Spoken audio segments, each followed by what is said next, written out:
베드로전서 2장 11절부터의 말씀입니다. 사랑하는 자들아, 나그네와 행인 같은 너희를 권하노니 영혼을 거스려 싸우는 육체의 정욕을 제어하라. 너희가 이방인 중에서 행실을 선하게 가져 너희를 악행한다고 비방하는 자들로 하여금 너희 선한 일을 보고 공고하시는 날에 하나님께 영광을 돌리게 하려 함이라. 인간에 세운 모든 제도를 주를 위하여 순복하되 혹은 위에 있는 왕이나 혹은 악행하는 자를 징벌하고 선행하는 자를 포장하기 위하여 그의 보낸 방백에게 하라. 곧 선행으로 어리석은 사람들의 무식한 말을 막으시는 것이라.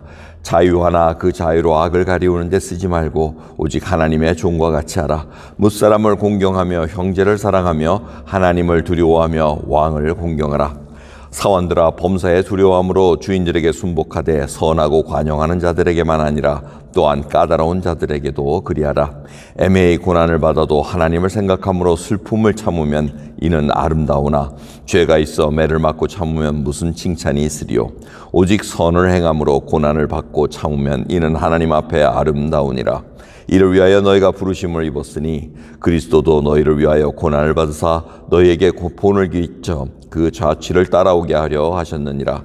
저는 죄를 범치 아니하시고 그 입에 괴사도 없으시며 욕을 받으시되 대신 욕하지 아니하시고 고난을 받으시되 위협하지 아니하시고 오직 공의로 심판하시는 자에게 부탁하시며 친히 나무에 달려 그 몸으로 우리 죄를 담당하셨으니 이는 우리로 죄에 대하여 죽고 의에 대하여 살게 하려 하심이라. 저가 채찍에 맞음으로 너희는 나음을 얻었나니 너희가 전에는 양과 같이 길을 잃었더니 이제는 너희 영혼의 목자와 감독 되신 이에게 돌아왔느니라. 아멘. 예수 그리스도를 믿은 후에 이제 코드가 생겼습니다. 하나님 나라의 시민으로 살아가는 데 있어서 어떻게 살아가야 되느냐. 그걸 이제 나그네라고 또 다시 표현합니다. 이 베드로는 나그네라는 이 단어를 굉장히 사랑했던 분 같습니다. 그래서 이 나그네 같이 행인과 같이 요게 완전히 세상에 뿌리박고 사는 것이 아니라 하늘나라의 시민권을 가진 자로서 이제 하늘나라에 갈 생각으로 살아간다는 겁니다. 그래서 영혼을 거스려 싸우는 육체의 정욕을 제어하라. 이게 첫 번째 코드입니다.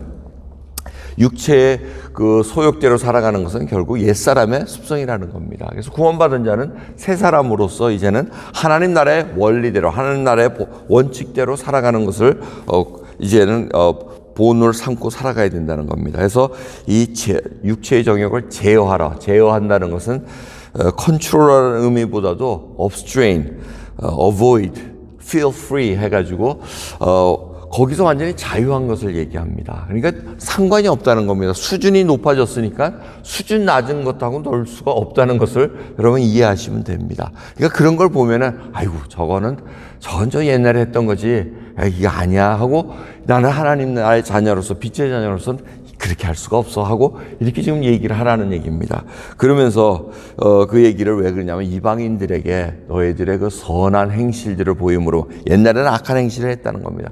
옛날에는 예수 그리스도 믿기 전에는 이방인들이 어떻게 했냐면은 그저 어둠의 잔재처럼 똑같이 행했다는 겁니다. 욕하면 욕받으면 욕 한 대로 그냥 갚아주고 아니면 더 세게 갚아주고 내가 억울함을 당하면 그걸 어떻게 해서든지 안 갚으려고 바둥바둥하면서 악을 행했다는 겁니다. 근데 그게 이제는 의도까지도 전부 다 자유할 수밖에 없다는 것이 바로 하나님 나라의 자녀들의 특성이라는 것입니다. 여러분, 그러기에 이 일을 통해서 우리의 선함을 통해서 하나님이 선하신 것을 드러내라는 얘기입니다.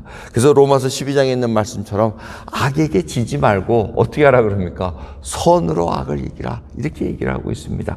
그러면서 그것이 삶에서도 드러나는데 그게 왕이나 방백, 지도자들이나 모두에게 공경하는 마음으로 드러나라고 얘기합니다. 이게 이 공경은 왜 그냥 무조건 복종이 아니라 뭘 얘기합니까? 내가 구원을 받은 자로서 이제는 저 사람들도 하나님의 피조물로서 살아가는 자, 그래서 가치를 인정해주고 같이 인정한다는 겁니다.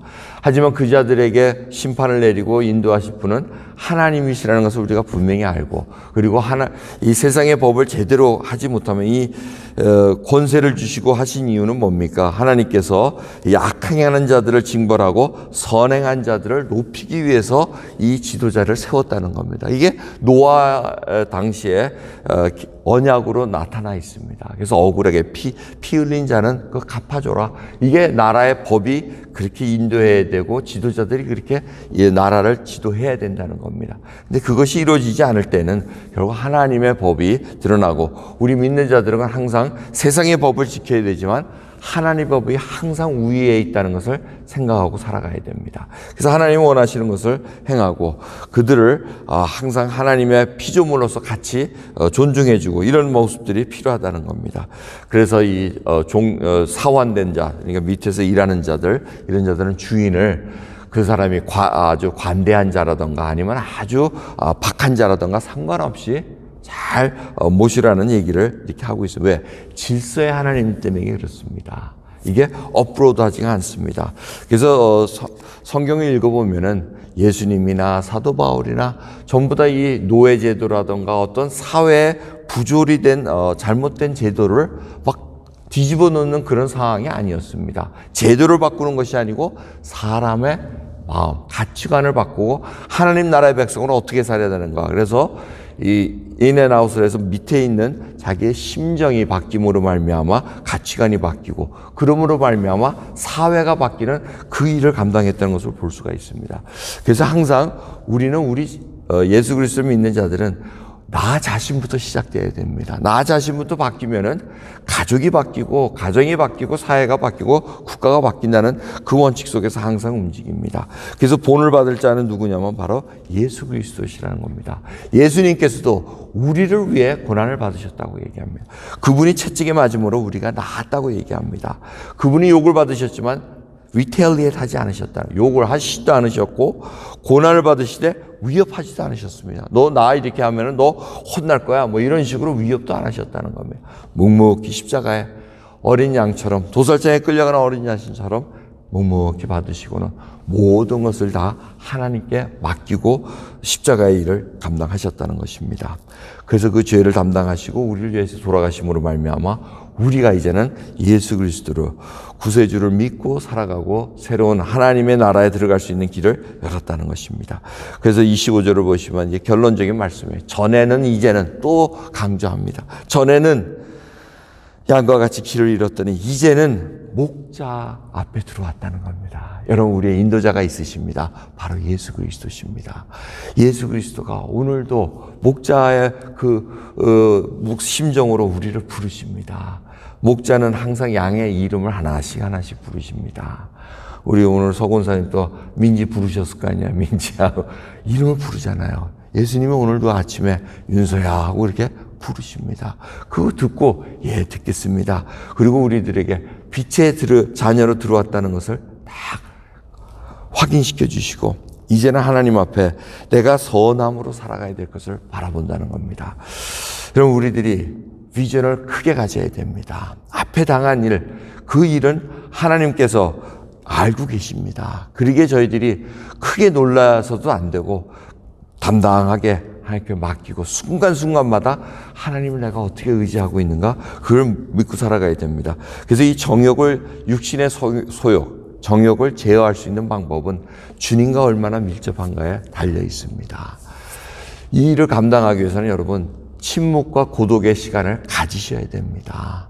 살아가는 데 있어서 이 고독하고 침묵의 시간을 갖지 않으면 하나님의 음성 듣기가 참 힘듭니다.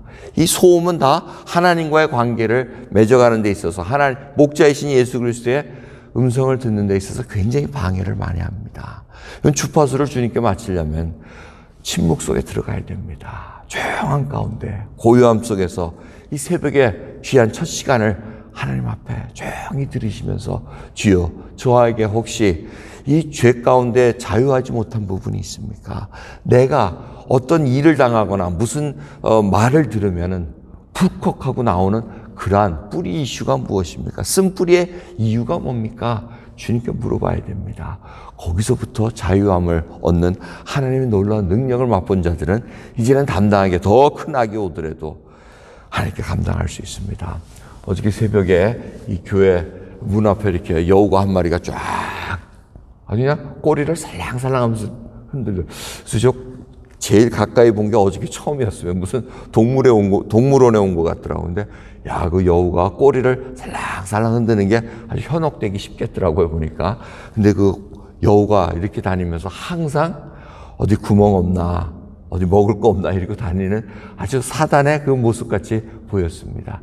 여러분, 저희도 오늘 또 여우 굴이나 여우 그 구멍을 뚫으려고 얼마나 애를 쓰는지 모릅니다. 오늘도 주님 앞에 목자이신 주님께 인도해 주시고 보호해 주시고 하나님 앞에 나가는 귀한 시간 되기를 간절히 바라면서 기도하는 저 여러분 되기를 소원합니다. 기도하겠습니다.